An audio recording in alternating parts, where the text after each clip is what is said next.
காலைல 9 மணிக்கு good bad ugly படம் பார்த்தேன். படம் வந்து ஓகே, எப்படி சார் ஒன் டைம் வாட்சபிள் அப்படிலாம் சொல்ல வரும்ல. It was a good movie.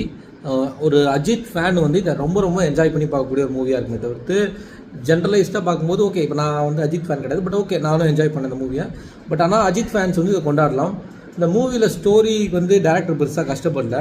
ஒரு 10 டாப் 10 தமிழ் படங்களை பார்த்துருக்காரு. நம்ம வேட்டையன், ஜெயிலரு, அப்புறம் அஜித் அவர் நடித்த படங்களே ஒரு 4-5 படம், இதெல்லாம் போட்டு கிட்டத்தட்ட மொத்தமாக கலந்த ஒரு கலவை தான். நீங்கள் புதுசாக பார்க்குற ஸ்டோரி எதுவும் இருக்காது. பட் ஆனால் எல்லாத்தையும் கலந்து ஒரு மாதிரி டிஃப்ரெண்ட்டாக கொடுத்துருக்காரு. ஒரு மாதிரி நல்லா ஃபன்ஃபுல்லாக போச்சு. ஓகே, ரொம்ப நாள் கழிச்சு அஜித் மூவி வந்து எல்லாம் என்ஜாய் பண்ணி பார்க்குற மாதிரி இருந்தது. நீங்கள் அந்த கூஸ் பம்ப்ஸ் மூவிஸோடய பார்க்குற மாதிரி இருக்கும். It was okay. ஒரு அஜித்தோட நல்ல ஃபேனுக்கு வந்து ஒரு நல்ல ட்ரீட் இது, சரியான ட்ரீட் இது. இந்த மூவி பற்றி அவ்வளோதான் சொல்ல முடியும். இதில் நிறையா ஸ்பெஷல் கெஸ்ட் அப்பியரன்ஸ் இருக்குது. பட் அதை நான் ரிவீல் பண்ணல, ஏன்னா இன்றைக்கி தான் அந்த படம் ரிலீஸ் ஆகிருக்கு. ஸோ பாருங்கள், அந்த இட் மேட் சென்ஸ். அந்த ஸ்பெஷல் கெஸ்ட் அப்பியரன்ஸ்லாம் வந்து நல்லா ரிவீல் பண்ணிச்சு. இவர் வில்லனாக பண்ணவங்களும் வேறு லெவல் டாப் கிளாஸ்.